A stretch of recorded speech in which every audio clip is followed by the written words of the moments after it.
Here's a question that I guarantee you, then each one of you will have a different answer. What are you really prepping for? I mean, think about it. Ask the person right next to you. Ask in the comment section below. What are you prepping for? And you're going to see a array of answers. I prep for a government collapse. I prep for the grip down. I prep for famine. I prep for pandemic. I prep for economic collapse. I prep for world without rule of law. I prep for Mad Max. I prep for a asteroid, for volcanoes, alien invasion, zombies, and so on and so forth. I didn't mention everything in here by no means. I'm just giving you examples. But I want you to start thinking really hard on what is you preparing for. Because believe it or not, a lot of those scenarios that I just mentioned, you may deal with it at one point. But the reality is that life is something that you're going to have to deal with more often. A loss of a job. I don't consider a loss of a job an SHTF, but it is something that you should prepare for. Stores not having food because of a storm or anything. Fuel prices going up is something that you should prepare for. I mean, we see it going down a little bit and then up again and then down, but never at the lower price that it started with, right? It's like negotiation. They are negotiating with you. They're saying, we're going to charge you $100 a gallon. People complain, oh, we're going to charge you 90. People still complain, but they got it, because, it's at least it's not 100. We're going to go 95 now. Then people complain and they put it down to 93. It's a game. It is what it is. It's a game. It's them taking your money. You know this. I often hear folks saying like, well, government can become tyrannical. The government is already tyrannical, y'all. I don't know what cave you've been living or what rock you've been living under and what cave you've been living in, but the government is tyrannical already. I mean, you have no rights. You have privileges at this point. And eventually, folks will get tired or they're just going to comply with everything. There's two options in here. They either comply or they fight. That's it. Plain and simple.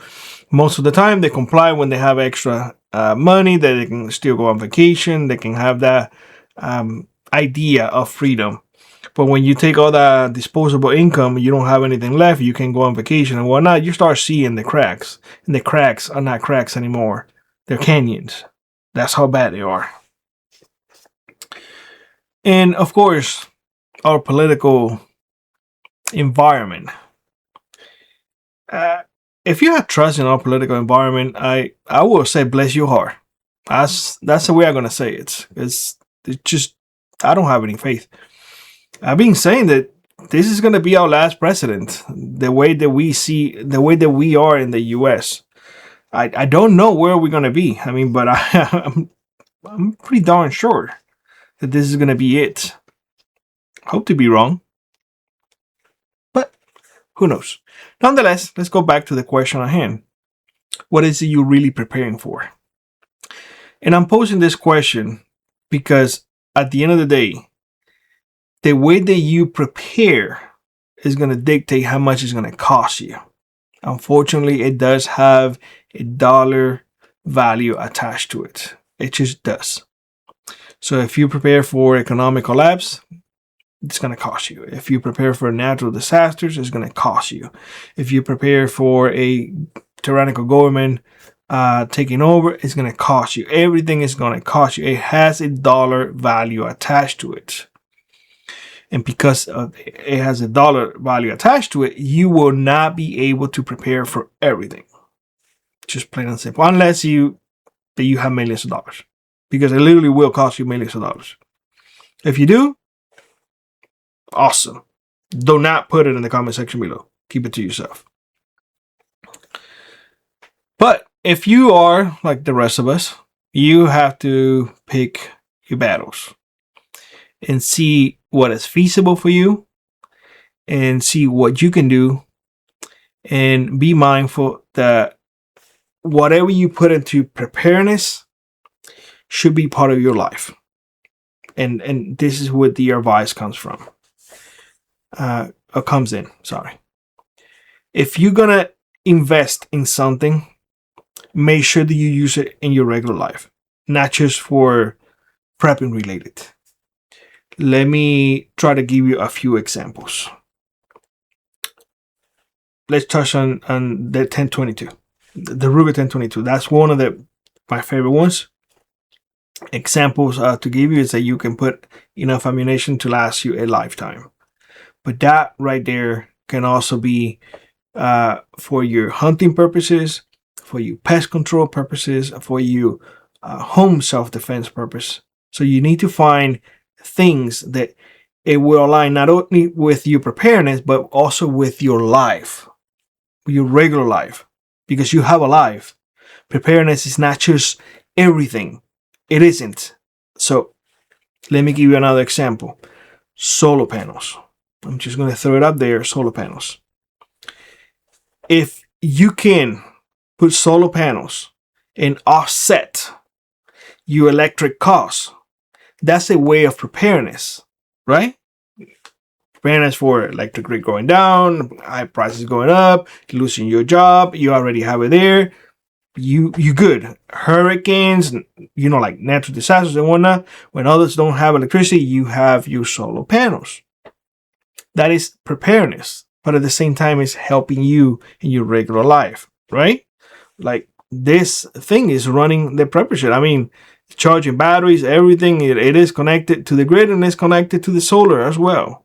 So why not something like that? So you're seeing what I'm trying to say here is don't make preparedness in your life something completely different. Because if you just go in here and you say, I have my bug out bag and this is it, and it is 100% just for prepping purposes, and it has my battle rifle in it because it's just for prepping purposes. And over here I have, this is my hunting bag, which is for hunting purposes only. And this is my hunting rifle for hunting purposes only. And now you have resources, aka money, dollars, put in two areas. You should have been able to combine it. You get what I'm saying? Combine it. That way you just have one and you only make the expense one. Same thing with, I don't know, firearms. Unless you're like me who likes collecting them or investing in it as a hobby, I guess. I don't know. You don't need that many. You don't need that many. Ammunition, absolutely. You can also offset your costs when it comes to ammunition by reloading. But it's dangerous. It's not. As long as you follow the instructions, it's not. It really isn't. So I just want to put it out there for all of you, because I see folks getting overwhelmed all the time when it comes to preparedness. First of all, think, what is you preparing for? Once you understand what you're preparing for, and it should be according to you, like your area, because you cannot prepare for Alaska weather if you don't live in Alaska weather, right? Right.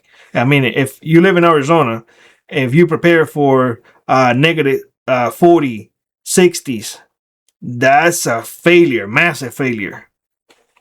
So I can't prepare for Arizona weather. I can't be in flip-flops and t-shirts all day long, because I will freeze. You see what I'm saying? So bear that in mind. Preparedness will be uniquely to you.